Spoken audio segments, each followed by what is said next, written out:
Então, não deixe que a sua atenção lhe seja roubada nessa manhã, ok? Eu tenho alguns avisos rápidos para trazer aqui para os irmãos. Primeiro,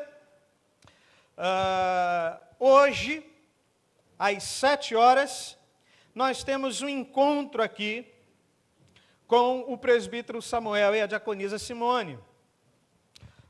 Nós estamos há alguns anos nos preparando para o encontro, para o festival Esperança Rio, que não pôde acontecer por conta da pandemia, mas agora a previsão é que aconteça. Inclusive, o representante da nossa denominação junto ao Esperança Rio é Esther, que está aqui com a gente. Esther é a representante da Igreja Congregacional junto ao Esperança Rio. E tem havido toda uma preparação para um grande evento de evangelização que está previsto, mas nós precisamos nos preparar para isso. E por conta desse preparo, nós estamos então convocando os irmãos para estarem aqui hoje às 7 horas da noite, tá? num encontro em torno da palavra, de treinamento, de capacitação, para que a gente ore e se prepare efetivamente para esse encontro que já tem sido programado há alguns anos.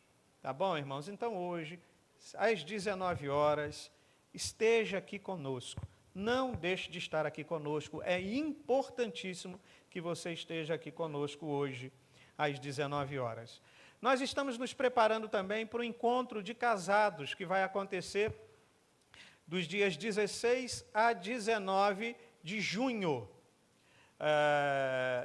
E nós temos pouquíssimas vagas, graças a Deus. A gente tem, acho que umas 8 ou 7 vagas, e é exatamente a quantidade de vagas que uma igreja nossa pediu para participar com a gente.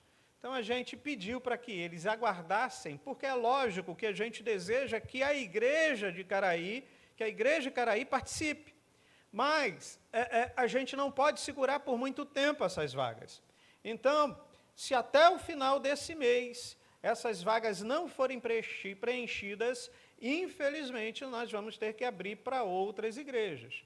Tá bom? Então, infelizmente, nós estamos fechando uma pousada ali em Cabo Frio, como eu já tenho dito aqui aos irmãos. Basta atravessar a rua que você está na praia, e ali a gente tem toda a liberdade possível nessa pousada. Então, você participe, você pode levar crianças, porque, se for o caso, se houver crianças, estaremos com gente para cuidar das crianças, tá bom? Mas a gente precisa que você passe o seu nome aí para o presbítero Samuel. A gente precisa saber se você vai investir ou não, tá bom? E um terceiro aviso diz respeito ao dia 3 de abril. 3 de abril, nós teremos um almoço para 40 pessoas. E também, para esse almoço, você precisa procurar o presbítero Samuel. Esse almoço é uma degustação, tá, do pessoal que vai ser responsável pela comida no encontro de casados. Mas são só para 40 pessoas que, são 40 pessoas apenas que poderão participar. O valor é R$50, por pessoa, e você, então, pode participar aqui com a gente, mas você precisa dar o seu nome ainda hoje a Samuel, porque é dia 3 de abril. Tá bom? Então, se você quiser participar dessa degustação e saber como que vai ser, então, a qualidade da alimentação no encontro de casados, por favor. Tá bom? Então, abra a sua Bíblia rapidamente, por favor, lá em Lucas, no capítulo 9. Lucas, capítulo 9. E, mais uma vez, eu peço aos irmãos que estejam, de fato, com sua atenção completamente extremamente voltada para esse momento. Eu tenho visto que alguns irmãos, infelizmente poucos, mas alguns irmãos, têm tido uma atitude extremamente importante de tomar nota naquilo que tem sido dito. E isso é muito bacana, até para que seja discutido nos pequenos grupos, até para que na sua meditação você possa revisitar aquilo que tem sido dito, até para que a palavra possa reverberar na sua vida como um todo. Então você pode fazê-lo, mas eu peço que você não pegue o seu celular, você coloque o seu celular aí no modo avião, você não entre no Face, no Instagram, sabe, aqueles que estão lá na mídia da mesma forma, sabe, vigiem aí um ao outro, se alguém fizer isso, dá uma cotovelada santa no baço, faz alguma coisa, mas esse é o momento em que a gente precisa estar voltado à palavra. Esse é um momento de confrontação, gente, e de confrontação santa. Aliás, nós temos dito aqui aos irmãos, nesses últimos domingos, temos caminhado a respeito da necessidade de uma reforma interior. E eu creio que tudo quanto temos vivido tem, de fato, nos empurrado e nos revelado a necessidade de uma reforma interior. Estamos em novos tempos, tempos inimagináveis até bem pouco tempo atrás. Mas para vivenciarmos nesses novos tempos, urge a necessidade de uma reforma interior.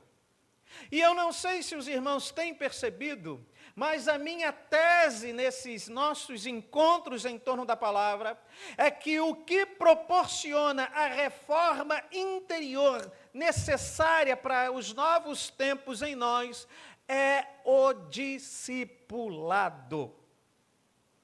O discipulado nos faz enfrentar as demandas da vida de forma diferente. O discipulado nos faz vivenciar as mais diversas situações da vida numa perspectiva cristã. O discipulado nos faz enfrentar os medos, as adversidades, numa perspectiva diferente. O discipulado é a ferramenta utilizada pelo Senhor para que essa reforma interior tão necessária a nós seja efetivada.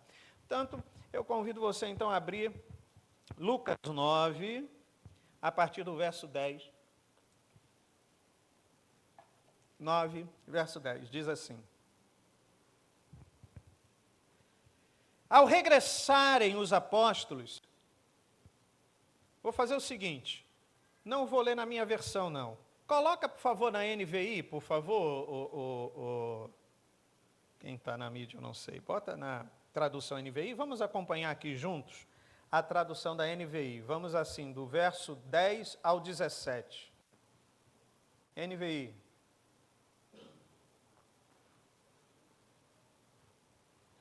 Não, essa não é a NVI, não.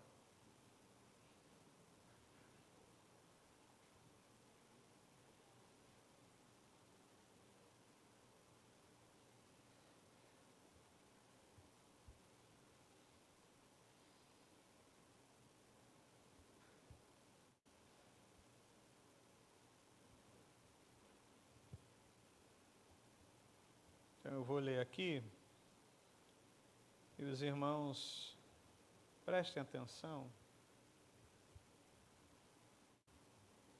Tá bom? Ao voltarem os apóstolos, relataram a Jesus o que tinham feito. Então ele os tomou e retiraram-se para uma cidade chamada Betsaida. Mas as multidões ficaram sabendo e o seguiram. Ele as acolheu e falava-lhes acerca do reino de Deus e curava os que precisavam de cura.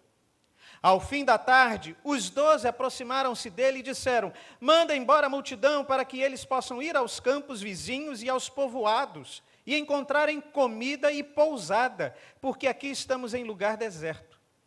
Ele, porém, respondeu: Deem-lhes vocês algo para comer. Eles disseram: temos apenas 5 pães e 2 peixes, a menos que compremos alimento para toda essa multidão. E estavam ali cerca de 5.000 homens. Mas ele disse aos seus discípulos: façam-nos sentar-se em grupos de 50. Os discípulos assim fizeram e todos se assentaram. Tomando os 5 pães e os 2 peixes e olhando para o céu, deu graças e o partiu.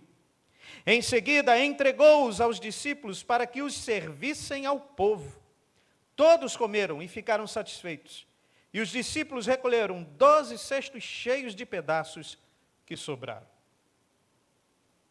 Bom, irmãos, a gente tem conversado sobre o desafio da reforma interior e eu tenho apresentado o caminho para essa reforma como sendo o discipulado de Jesus. E no domingo passado, eu fiz uma menção sobre o que aconteceu nos anos 70, 80, relacionado ao conceito do discipulado. A igreja, nesse período, no contexto brasileiro, girava em torno de algumas atividades, até bem pouco tempo atrás. Vamos lembrar, por exemplo, culto domingo de manhã, ou melhor, escola dominical, domingo de manhã, culto domingo de manhã, culto domingo à noite, terça-feira, ou melhor, segunda-feira, encontro das uniões, terça-feira, encontro de oração, quinta-feira, encontro de doutrina, sábado, encontro com os jovens e adolescentes. E tudo isso acontecia como tendo por foco principal a informação. Não existia tanto a preocupação com a formação. Era muita informação. Segunda-feira, no encontro das uniões, tinha ali uma palestra, uma devocional com informações, ou um estudo, ou um treinamento com informações. Na terça-feira, a reunião de oração, também tinha ali informações, palestras, estudos. Na quinta-feira, no encontro de doutrina, lógico, o encontro girava em torno da informação, da doutrina, do conhecimento doutrinário. No sábado, você tinha o encontro dos jovens, que também possuíam ali palestras, informações. Na escola dominical, mais informações. Domingo pela manhã, uma pregação. Domingo à noite, outra pregação. E todo esse conteúdo completamente diferente um do outro, completamente desconexo um do outro. Desses, o único que apresentava uma certa sequência lógica era a escola bíblica dominical, que se baseava numa revista que acontecia, por cerca de 3 meses, e você tinha um conteúdo sequencial ali estabelecido, e nós lembramos muito bem disso. Ou seja, eu quero que os irmãos observem que toda essa informação não tinha sequência e não tinha sinergia. Por isso, nesse contexto, começa a chegar no Brasil algumas missões para-eclesiásticas, como Vencedores por Cristo, como Mocidade para Cristo, como Palavra da Vida e outras mais. E essas missões para-eclesiásticas foram muito importantes para a vida da igreja, porque elas chegaram para preencher lacunas que a igreja possuía naquele tempo. A igreja, por exemplo, não conseguia evangelizar os jovens secundaristas, os jovens do final do ensino médio.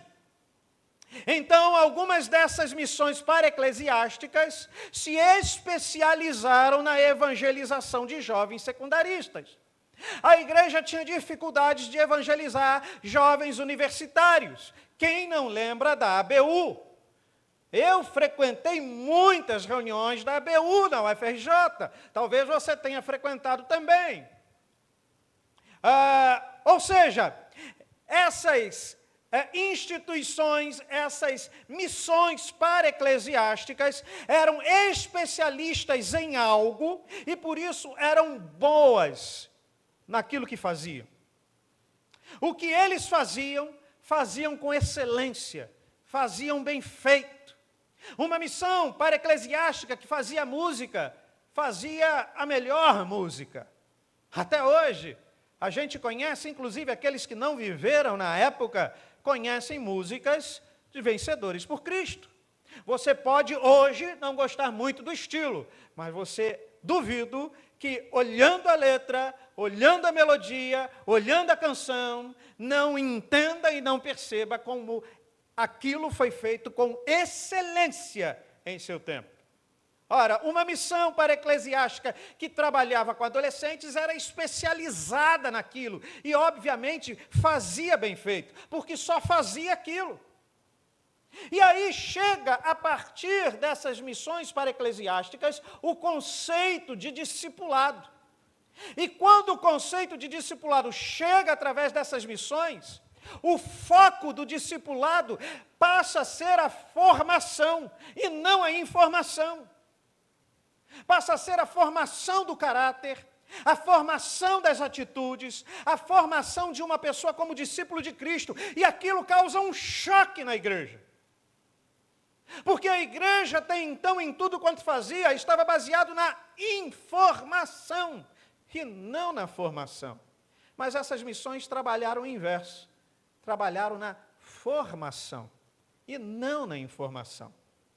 Ora, o programa desse discipulado passou a ser um programa sequencial, possuía sinergia, e isso começou a causar impacto na igreja. Os líderes começaram a despertar para o fato de que tudo quanto a igreja fazia, e fazia muita coisa. Ou seja, os líderes começaram a perceber que a igreja fazia muita coisa. Tinha atividades de segunda a segunda, mas não fazia o essencial, que é discípulos de Cristo. E é interessante, irmãos, por mais que isso nos doa reconhecer, eu tenho estudado há alguns anos a respeito disso. Não há outra conclusão a chegarmos quando, por exemplo, olhamos para um bairro como São Gonçalo, o bairro mais evangelizado da América Latina, talvez o bairro mais evangelizado do mundo, onde a gente encontre mais igrejas por metro quadrado, talvez do mundo, da América Latina com certeza, mas talvez do mundo, e você olhe para São Gonçalo, as desigualdades, elas são gritantes, a fome é gritante, a falta de empatia é gritante, a violência cada vez aumenta mais, e isso nos aponta a alguma coisa. Onde estão os discípulos de Cristo que impactam o mundo, que impactam a sociedade, que impactam a comunidade, que impactam em seu entorno? Ora, então os líderes começaram a perceber, a igreja fazia muita coisa, mas faltava o essencial, discípulos de Cristo. Ou seja, o programa de discipulado das missões para-eclesiásticas passou a ocorrer em paralelo àquilo que a igreja fazia. A igreja tinha as suas atividades, mas esses programas, essas missões para-eclesiásticas começaram a criar um mundo paralelo, tentando ajudar e auxiliar a igreja. Só que esse programa paralelo de discipulado possuía algumas características. Quais eram? Primeiro, eram estabelecidos a partir de encontro um a um. Eram estabelecidos a partir de encontros semanais, periódicos. Periodicamente você tinha que se encontrar um a um. Gente, eu fui discipulado assim. Eu fui discipulado assim, e eu discipulei assim. E, irmãos, se aqueles mais antigos na igreja lembram que o programa nosso de discipulado era assim. E, além disso, ele possuía um conteúdo programático bem definido, assim como o nosso programa de discipulado era. Conteúdo programático, periodicamente, 1 a 1. Foi o que nós aprendemos. Foi o que toda uma geração aprendeu a partir daquilo que aconteceu no Brasil na década de 60, 70 e 80.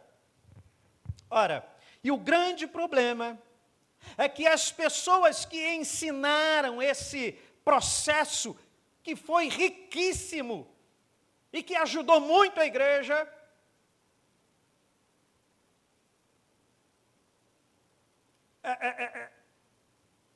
ajudou outros a compreender, inclusive, a questão, de certa forma, do que está envolvido com o discipulado de Jesus, mas eles não tiveram discernimento que esse não era um modelo bíblico, mas era um modelo temporal e cultural. Ora, esse não era o modelo bíblico. E o problema é que esse discipulado, a partir dessas características, se torna inviável para a igreja, por uma série de aspectos que eu não vou entrar no mérito agora. E eu preciso fazer uma observação aqui. Eu não estou dizendo que esse tipo de discipulado é errado. Eu só estou dizendo que quando olhamos o Evangelho, quando lemos as páginas do Evangelho, e quando eu li, eu entrei em crise, porque eu não vi Jesus fazendo nada disso. Esse modelo de discipulado, Jesus nunca teve e nunca ensinou. O apóstolo Paulo nunca teve e nunca ensinou. Ou seja, esse não é um modelo bíblico, mas é um modelo temporal e cultural. Ponto. Importante. Foi importante. Tem as suas contribuições, e eu creio que ninguém aqui possa dizer o contrário. Mas quando olhamos para as páginas do Evangelho, nós encontramos Jesus discipulando pessoas de uma forma muito peculiar. E eu quero que você preste atenção na forma com que o Evangelho nos mostra como Jesus discipulava as pessoas. Primeiro, o discipulado de Jesus acontecia no meio das multidões. No meio das multidões. Grava isso. Jesus gasta tempo excessivo no meio das multidões. Grande parte do ministério de Jesus acontece em meio às multidões. Jesus, em meio às multidões, ensina, instrui, cura. Sabe, homens e mulheres em meio às multidões são impactados pelo ensino do Senhor. Em meio às multidões, discípulos emergem. No meio da multidão, o discipulado acontece. Mas também, Jesus tem o seu discipulado acontecendo nos pequenos grupos. Jesus, dentro da multidão, tem o seu pequeno grupo de 120 discípulos. Mas no meio desses 120 discípulos, Jesus tem um grupo menor de 70.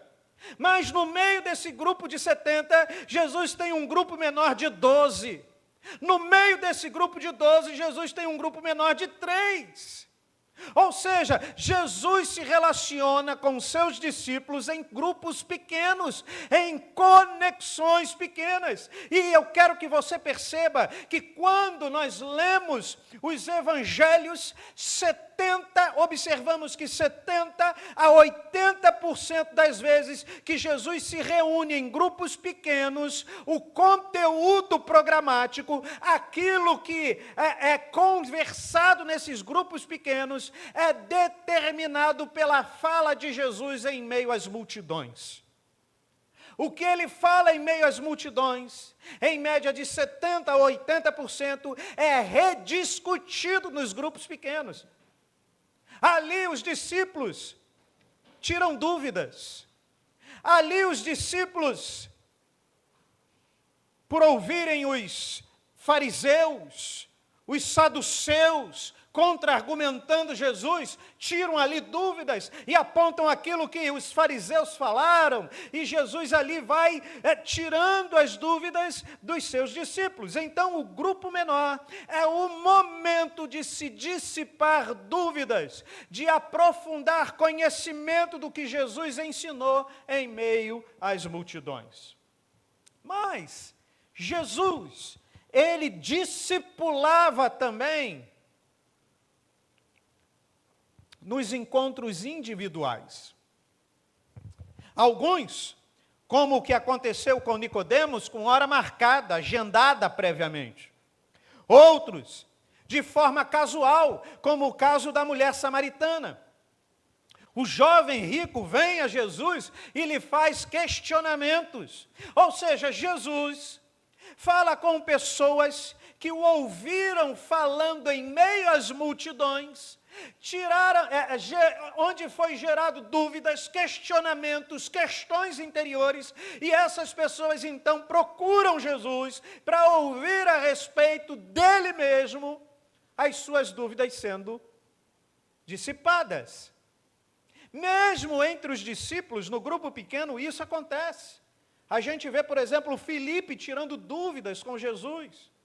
A gente vê Pedro tirando dúvidas com Jesus. O discipulado de Jesus acontece em meias multidões, nos grupos pequenos e individualmente. Agora, eu quero chamar a atenção dos irmãos, porque todo esse processo culmina para o momento de missão. O momento em que Jesus diz, olha, para os discípulos, olha, ok, agora vocês vão e ensinem a outros. E eu fico imaginando os discípulos, depois de ouvirem Jesus os enviando, dizendo, mas espera aí, Senhor, eu vou ensinar o quê? Eu não sei o que eu vou ensinar. E Jesus contra-argumentando com eles, mas espera aí, você não sabe ensinar o quê? Se você me viu falando em meio às multidões, se você tirou dúvidas comigo nos grupos pequenos, se você individualmente me perguntava e eu lhe respondia, se você via a forma com que eu lidava com as pessoas, se você via a forma com que eu agia para com o outro, como você não sabe o que fazer? Vocês agora vão e repliquem aquilo que vocês aprenderam comigo. E interessante, irmãos. Isso tudo é interessante porque, obviamente, nos leva a pensar como esse modelo de Jesus se aplica no contexto da igreja cristã hoje. De forma mais específica, se aplica no contexto da igreja Icaraí hoje. E eu peço que você redobre a sua atenção agora. Quando falamos de multidão, estamos falando da nossa celebração. Lembra, o discipulado de Jesus acontece em meio à multidão. E quando falamos de multidão, estamos falando da nossa celebração. Estamos falando do nosso tempo de adoração, de louvor e de reflexão. Esse é o momento onde nós refletimos, adoramos, louvamos. Lembra, esse momento de celebração nos conecta com o Senhor. E quando nos conecta com o Senhor, nós somos discipulados pelo Senhor. Jesus está nos formando como discípulos agora. Quando estamos reunidos em torno da palavra em momento de celebração, para adorá-lo e refletir em sua palavra, nós estamos sendo formados discípulos de Jesus. Quando nos reunimos e ouvimos a palavra de Jesus através da meditação das Escrituras, um grande processo de discipulado está sendo estabelecido. Quando observamos as pessoas louvando, as pessoas adorando, as pessoas se rendendo no louvor ao Senhor, nós estamos sendo discipulados pelo Senhor. Esse momento, quando estamos aqui reunidos, esse momento faz parte do projeto de Jesus para com a nossa vida. Nesse momento, o Senhor está nos formando em discípulos. Mas vamos adiante. Lembra da pergunta: como o modelo de discipulado de Jesus se aplica à igreja hoje? Multidão é a nossa celebração. Aqui o Senhor está estabelecendo um grande processo de discipulado. Mas vamos adiante. Mas nós também temos as nossas conexões, os nossos pequenos grupos. E é nos pequenos grupos, em nossas conexões, que existe o tempo para nós aprofundarmos a nossa fé. O tempo para nós aprofundarmos a nossa comunhão. Na conexão com as pessoas. Ali o Senhor usa aquele momento também para o nosso discipulado. Ali é a oportunidade de nos aprofundarmos na fé, ali é a oportunidade de nos aprofundarmos na comunhão, ali é a oportunidade de discutirmos questões, ali é a oportunidade de tirarmos dúvidas. Mas existe também diversas pessoas que nos procuram, ou procuram os líderes da igreja para tirarem dúvidas, para buscarem aconselhamento, não sabendo muito bem como agir em determinadas situações, e esse também é o momento onde o Senhor se utiliza para o nosso discipulado, através de líderes, através de pessoas que Ele prepara e capacita para o nosso discipulado. Mas tudo culmina no propósito de fazer de cada um de nós pessoas que diariamente vivem em devoção a Deus, vivem em contato com Deus, vivem em obediência a Deus, vivem dando testemunho a respeito do que Deus fez em suas vidas e servindo as pessoas ao seu redor. E deixa eu perguntar, se alguma vez, você como igreja, no tempo que você tem de igreja, você já ouviu dizer que tudo quanto é feito na igreja faz parte de um grande processo de discipulado. Eu não sei se você já ouviu isso. Aquela história de que as coisas não estão acontecendo muito bem porque falta discipulado. Opa, peraí. Tudo o que acontece na igreja faz parte de um processo de discipulado. E eu não sei se você já ouviu isso. E esse entendimento faz com que levantemos duas perguntas. Prestem atenção agora. Primeiro, será que as igrejas locais, será que a igreja Icaraí está se pensando, se estruturando para ser uma comunidade formadora de discípulos? Opa, já que nós vimos que, como herança da década de 60, 70 e 80, fazíamos tudo menos discípulos de Jesus. E, aliás, tudo ao nosso redor aponta para isso. A comunidade em torno da igreja aponta para isso.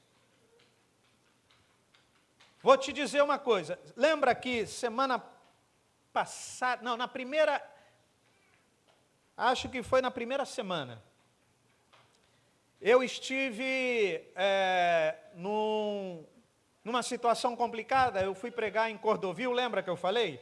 Eu fui pregar em Cordovil e o Google Maps me mandou ali para um caminho para voltar, Lembra que eu falei? Eu vi que o caminho estava ficando complicado, bem complicado, mas no aplicativo eu conseguia ver a Avenida Brasil mais à frente, então eu fui. E quando eu me deparei, tinha lá um adolescente que não devia ter mais do que 16 anos, com um fuzil apontando para mim, né? E aí eu levantei a mão, assim, abaixei o vidro, e aí quando eu abaixei o vidro, eu vi que do outro lado, atrás de uma árvore, tinha outro apontando outro fuzil. Bastava um. E eu falei, meu querido, eu chego na Avenida Brasil por aqui? E aí ele virou para mim, eu não falei para vocês que eu estava com o rádio ligado, né, na rádio evangélica. E estava lá com louvor. E aí ele falou, não, pode ir tranquilo, pode ir aqui, vai à frente, sem problema algum, você pode ir tranquilo que você vai chegar, fique tranquilo. E ele me tranquilizou mesmo. E aí, conversando aqui com o Henrique falou que aquele lá, Henrique conhece bem o negócio, conhece porque ele conhece o Rio. E ele disse que aquele era provavelmente o complexo de Israel. E aí ele falou que o complexo de Israel tem esse nome porque o chefe do complexo é crente. Aquele é um complexo de Deus. Então, a Bíblia é obedecida ali. Oram para traficar, oram para roubar, até mesmo para matar. Estão entendendo a questão da necessidade do discipulado? Até que ponto são formados discípulos de Cristo nas comunidades locais? Então eu volto à pergunta, primeira pergunta a partir de tudo isso. Será que as igrejas locais estão se pensando e se estruturando para serem comunidades formadoras de discípulos, uma vez que perceberam, a partir daquelas missões para-eclesiásticas, que tudo era feito na igreja, fazia-se de tudo, menos a criação e a geração de discípulos. E muitas vezes igrejas funcionam até hoje como no parâmetro das igrejas da década de 60, 70 e 80. Fazendo um monte de coisas, atirando para todo lado, menos fazendo discípulos. Agora a segunda pergunta. E se você teve atenção até agora, por favor, eu peço que agora você se concentre. Pessoas inseridas em comunidade, formadoras de discípulos, participam desse processo conscientemente? Nós, que estamos numa igreja evangélica, temos consciência de que estamos participando de um processo de discipulado quando nos reunimos como igreja nas nossas celebrações? Vocês participam há anos de uma igreja. Deixa eu ter uma noção aqui. Quem tem aqui 10 anos de conversão? Levanta a mão. 10 anos. Beleza. Quem tem aqui 20 anos de conversão? Quem tem 30 anos de conversão? Quem tem 40 anos de conversão? Quem tem 50 anos de conversão? Chegamos até 50 anos de conversão. Vou parar por aqui. E é interessante que a gente participa há anos desse momento, e os irmãos participam geralmente olhando a nuca das pessoas que estão à sua frente. Mas eu participo há anos nesse processo, olhando de frente, olhando para os irmãos.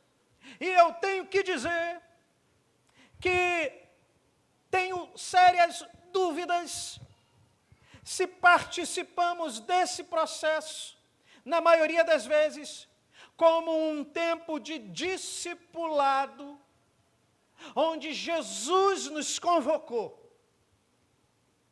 Muitas vezes, encaramos esse tempo e vivenciamos esse tempo como um tempo de entretenimento, como um evento no qual nós vamos assistir, porque vai que a palavra é boa, porque vai que o pastor hoje prega bem e eu gosto.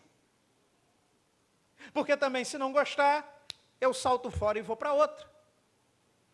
Então eu tenho sérias dúvidas se nós participamos desse momento conscientemente, como um momento de discipulado, onde somos convocados por Jesus para participar de um grande processo de transformação, e não como um evento. E se nós participamos desse processo conscientemente, eu preciso dizer uma coisa, irmãos. Primeiro, nós jamais faltaríamos a esse processo, porque aqui Jesus está nos discipulando.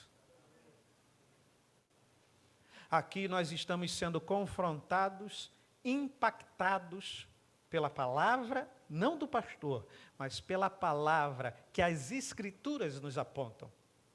Aqui nós emergimos da multidão como discípulos, impactados pela palavra. Se nós participamos desse processo conscientemente, nós não chegamos atrasados, porque arde em nosso coração aquele desejo de estarmos, hoje é dia de eu ser discipulado pela palavra.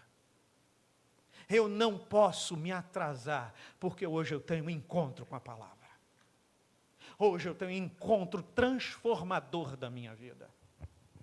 E dito isso, eu quero rapidamente aprofundar um pouco mais sobre as relações de Jesus e as multidões. E eu convido você a continuar com a sua atenção aqui voltada. Primeiro, gente, Jesus, quando em contato com as multidões, Jesus as acolhia.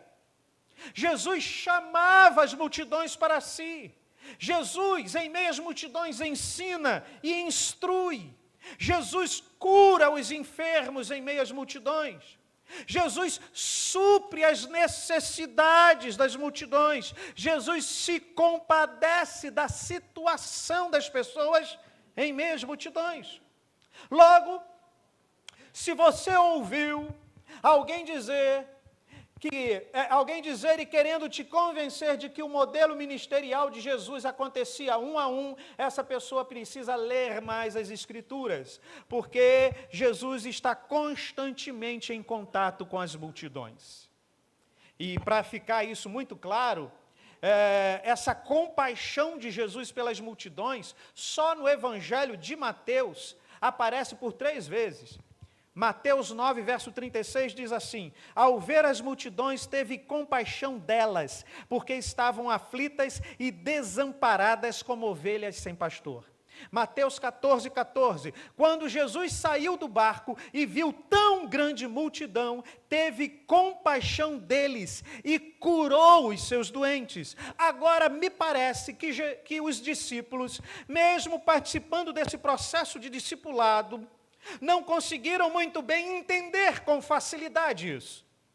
Não conseguiram muito bem entender aquilo que Jesus lhes propunha. Não conseguiu entender o modelo de formação que Jesus estava propondo de discípulos a partir daquilo que ele fazia em meio às multidões, da forma com que ele lidava com as pessoas em meio às multidões, da forma com que ele curava e olhava e se tornava empático com as pessoas em meio às multidões. E lá em Mateus 15, verso 32, Jesus parece que chama a atenção dos discípulos. É como se o Senhor virasse para o meio dos discípulos e dissesse: olha, Pedro, desliga aí o seu celular, por favor. Ô Tiago, presta atenção no que eu vou falar. Eu tenho compaixão da multidão.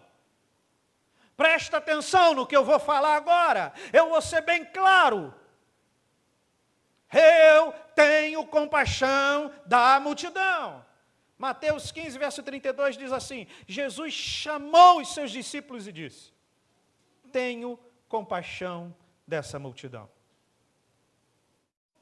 É como se o Senhor dissesse: será que vocês não perceberam ainda? Será que vocês não notaram ainda? Eu tenho compaixão desse povo. Gente, quando pegamos o Evangelho de Mateus, por 43 vezes encontramos o termo multidão ou multidões associado ao cenário no qual Jesus está inserido. Quando pegamos os 4 evangelhos, por 125 vezes encontramos o termo multidão ou multidões para descrever o cenário no qual Jesus está ensinando ou curando. Em outras palavras, poderíamos dizer que a relação de Jesus com as multidões, que a relação de ensino e serviço de Jesus com as multidões não representa a totalidade do discipulado, mas é parte integrante do discipulado proposto por Cristo. Ou seja, se achamos que o discipulado acontece paralelamente a tudo o que a igreja faz, precisamos reler as Escrituras. Porque o discipulado acontece aqui, nos pequenos grupos, nos aconselhamentos pessoais. Aqui o Senhor está nos discipulando. Por isso que eu falo tanto, esse é um momento sagrado. Jesus está nos convidando ao grande processo de transformação em discípulos dele. E enquanto Jesus ensina as multidões, os seus discípulos escutam os seus ensinamentos. Irmãos, nesse momento, hoje, eu não posso dizer que nós estamos aqui no meio de um grupo de discípulos. Por favor, quero ser respeitoso, mas me entenda bem. Eu não posso dizer que nós estamos no meio de um grupo de discípulos. Aqui existem pessoas que estão tateando uma espiritualidade cristã. Mas aqui existem também pessoas que de fato são discípulos de Cristo.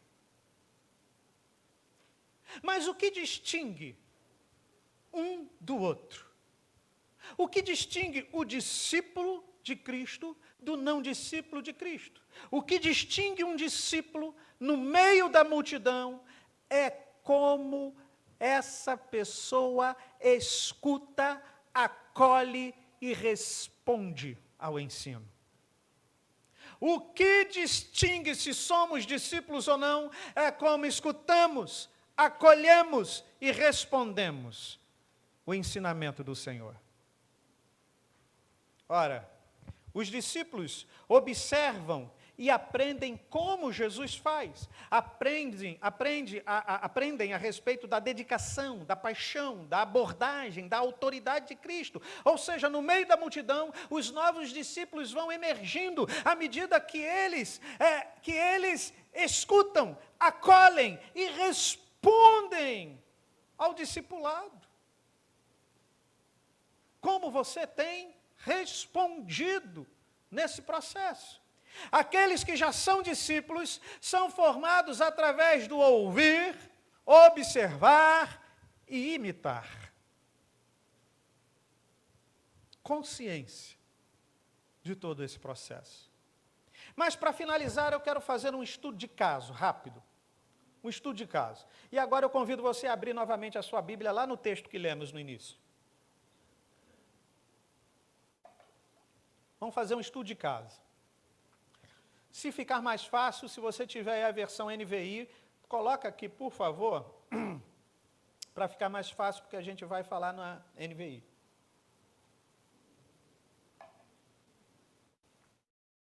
Olha o que o texto está dizendo aqui. Ao voltarem os apóstolos, vamos começar por aí. Ao voltarem de onde? Os apóstolos estavam voltando de uma missão dada por Jesus, e isso fica claro lá em Lucas, no capítulo 9, versos 1 a 6. O Senhor lhes dá uma missão. Então, ao voltarem dessa missão, e é interessante porque esses discípulos tiveram um grande sucesso nessa missão.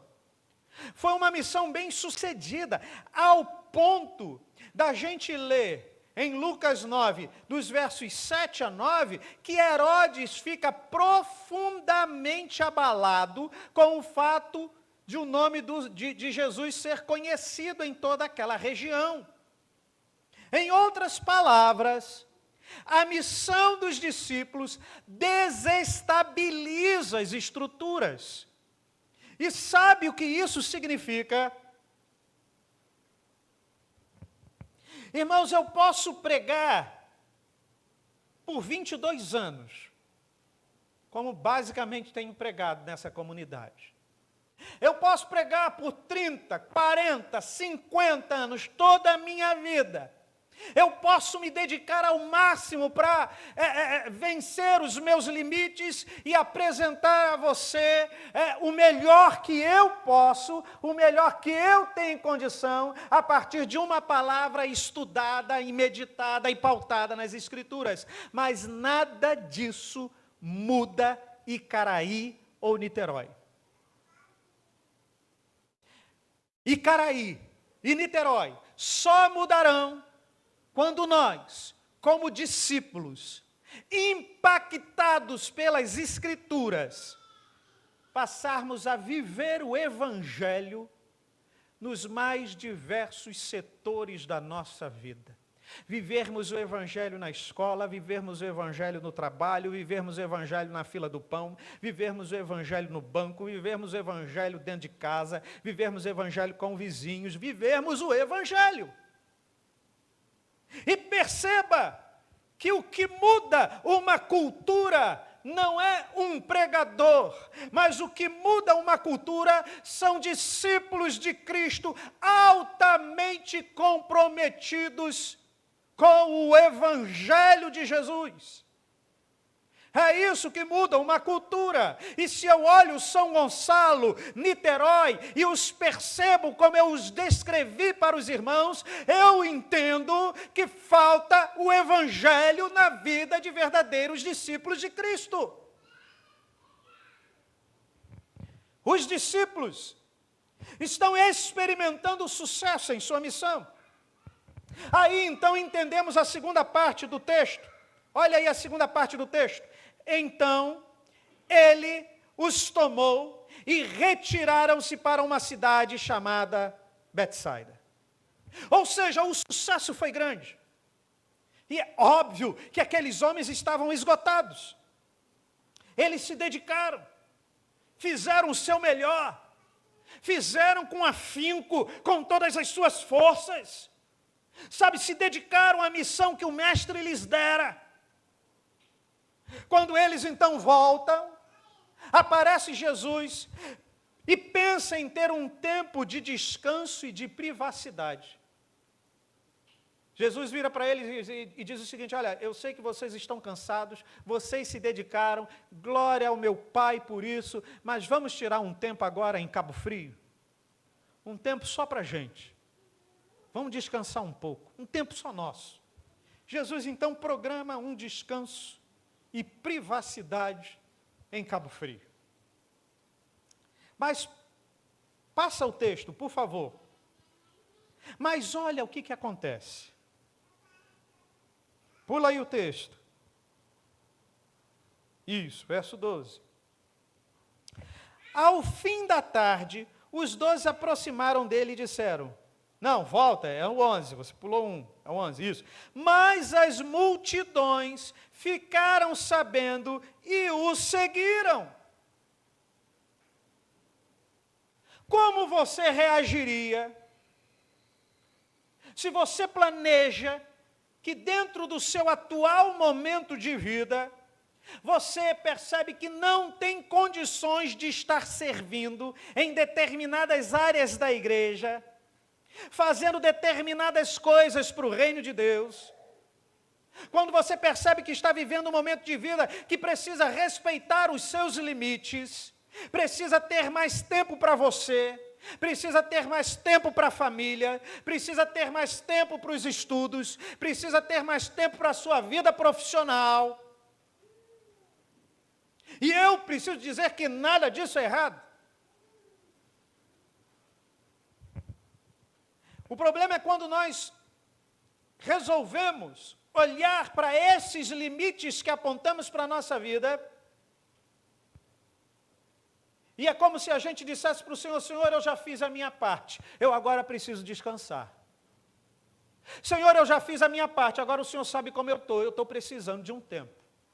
Senhor, eu já fiz a minha parte, agora o Senhor sabe que eu preciso me dedicar à minha vida profissional, porque foi o Senhor que me deu essa vida profissional. E a gente vai estabelecendo esses limites, se esquecendo que somos servos.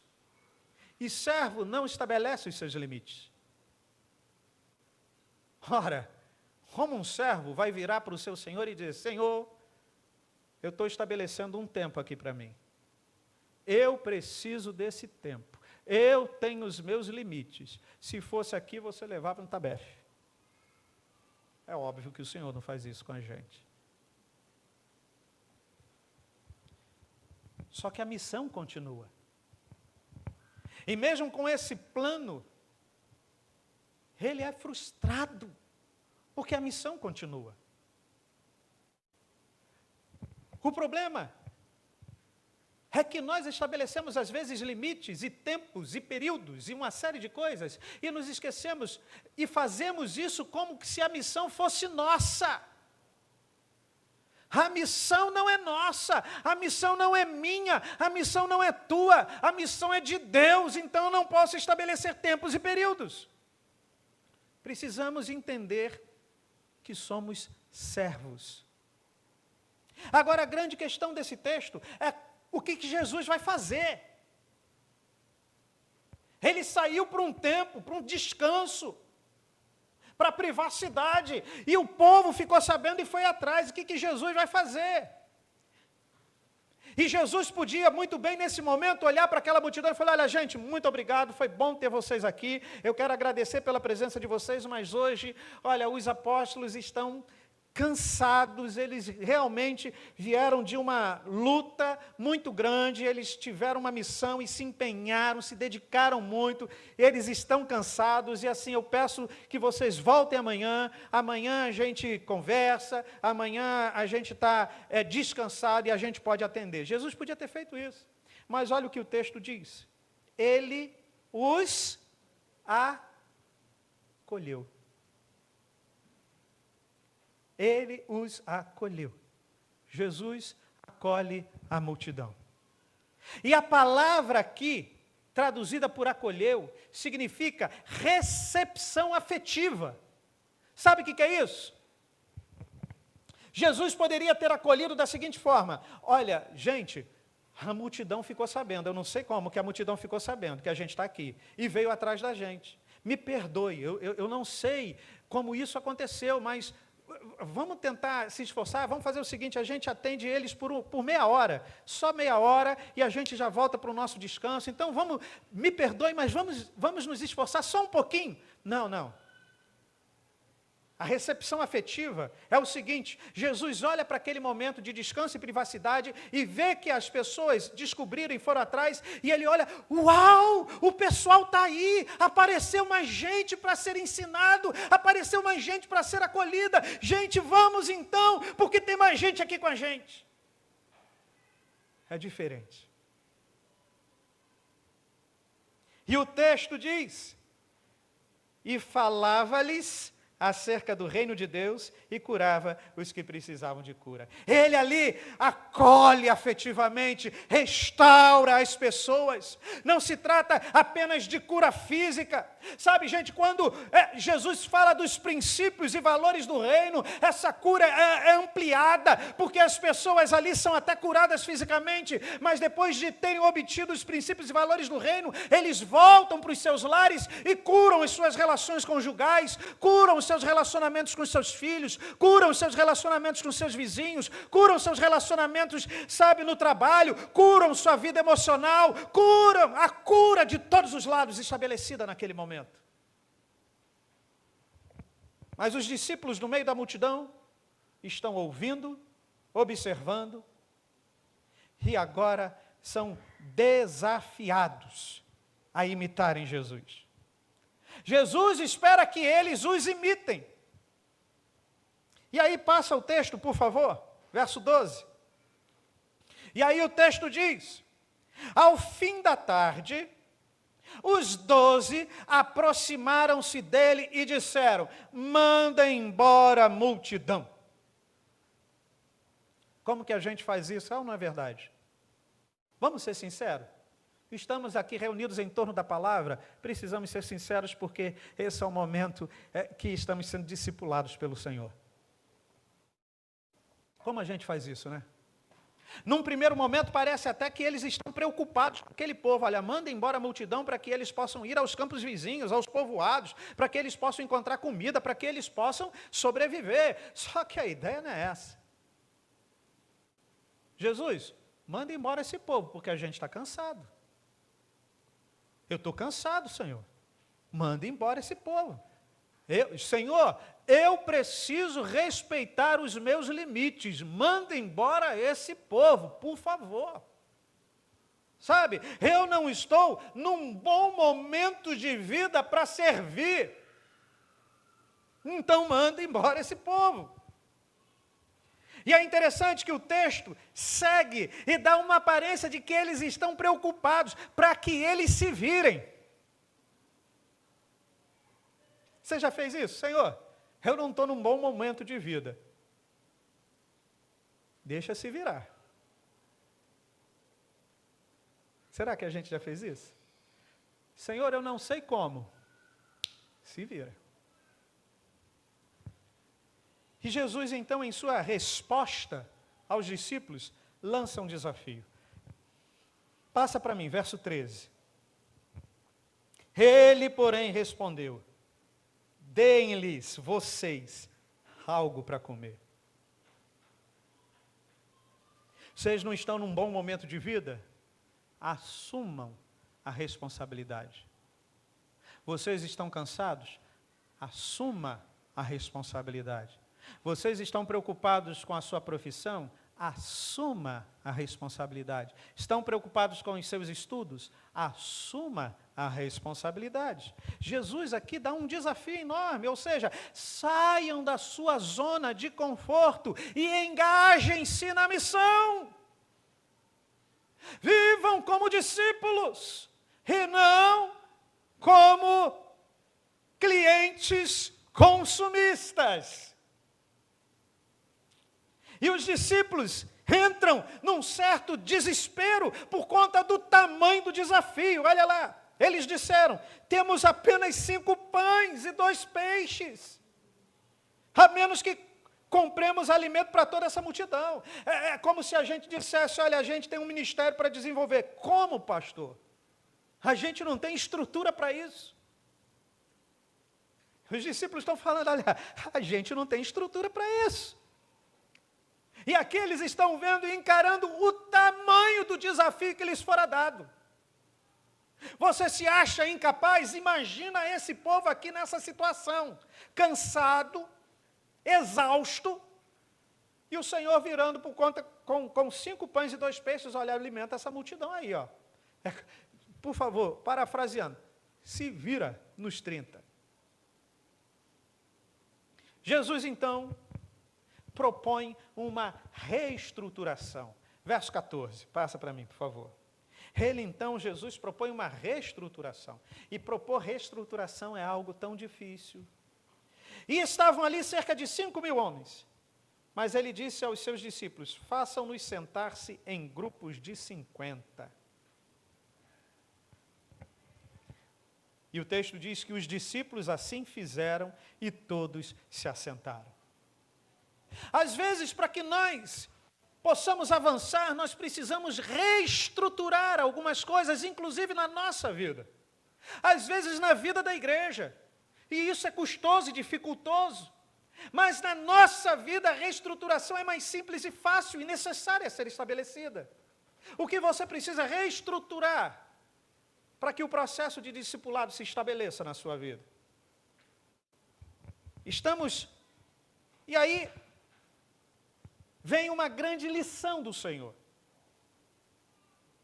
Reestruturar como? Reestruturar de que maneira? Reestruturar a partir do quê? Jesus então responde, passa para mim, verso 15. Ou melhor, verso 16. Tomando os 5 pães e os 2 peixes, e olhando para os céus, deu graças e o partiu. Em seguida, entregou-os aos discípulos para que os servissem ao povo. Irmãos, preste atenção. Nós estamos tão autocentrados, nós estamos tão absortos nas nossas questões, nos nossos sonhos, nos nossos projetos, nos nossos limites, nos nossos cansaços, que a gente se esquece de olhar para o céu. A grande lição, olhando para o céu. Para onde nós temos olhado? Eu já falei aqui várias vezes, eu creio que esse tempo de dificuldades que temos vivenciado é para que a gente reaprenda a olhar para o céu. Para que a gente reaprenda a olhar para o Senhor. Para que a gente reaprenda a depender dEle e a entendê-lo como o Senhor absoluto da nossa existência, como o nosso discipulador. Precisamos olhar menos para nós e mais para o Senhor. Quando olharmos mais para o Senhor e menos para nós, haverá cura nas nossas relações e na nossa vida. Estamos muito autocentrados, gente. A gente desacostumou a olhar para o céu. Já viu? A gente entra em crise. A gente se desespera. A gente fica chateado. A gente olha a partir daquilo que o Senhor propõe para nós, a partir de nós, e não do que o Senhor propõe. Senhor, eu não posso, porque eu vou fazer isso. Pelo amor de Deus, gente, quem está te propondo é o seu discipulador. É o Senhor. Ele não propõe, Ele manda. Ou não. Ah, Senhor, eu não posso fazer. Olha, o pastor falou, o pastor fez isso, o pastor fez aquilo, mas o Senhor sabe que do que eu estou passando eu não posso fazer. Gente, estamos num grande processo de discipulado. Mas a última lição, passa para mim, por favor. Quando o Senhor olha para o céu e nos ensina a retomarmos o nosso olhar para o céu, e quando olhamos para o céu, reaprendemos a depender. Quando olhamos para o céu, reaprendemos a confiar. Quando olhamos para o céu, reaprendemos a esperar nele.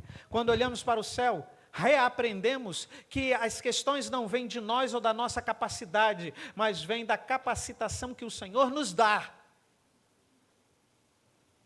Logo em seguida, está lá o texto, verso 17. Todos comeram e ficaram satisfeitos. E os discípulos recolheram 12 cestos cheios de pedaços que sobraram. E eu confesso a vocês que eu olhava esse texto, esse final, e ficava pensando, puxa vida,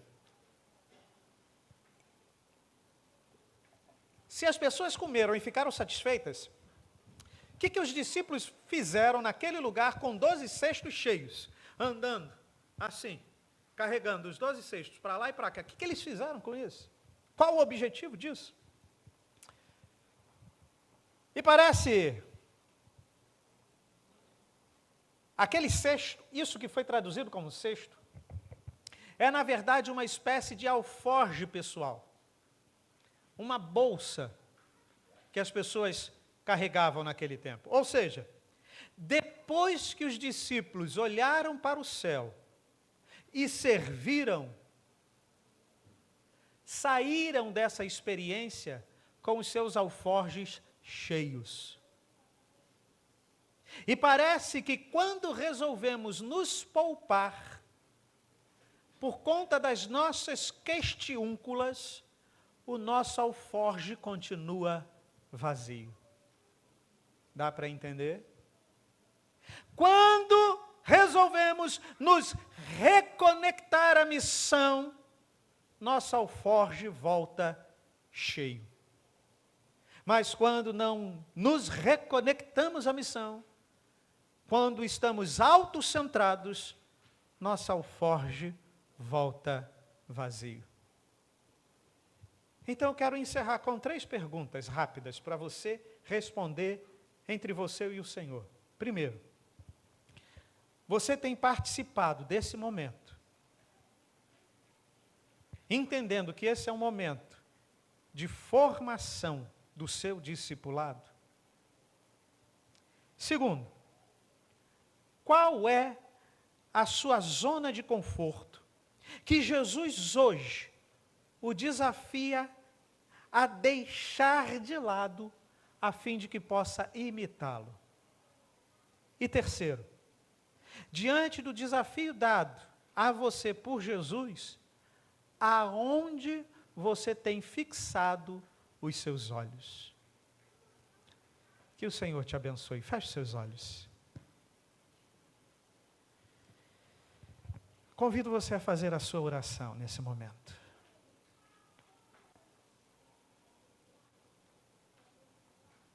Apresente-se ao Senhor.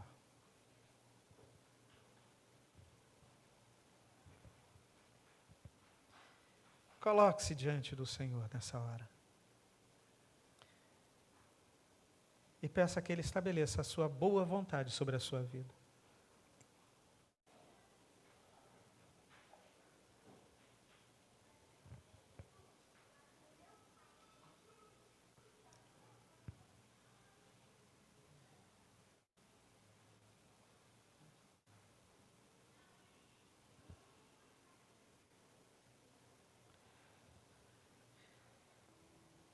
Você pode ficar de pé?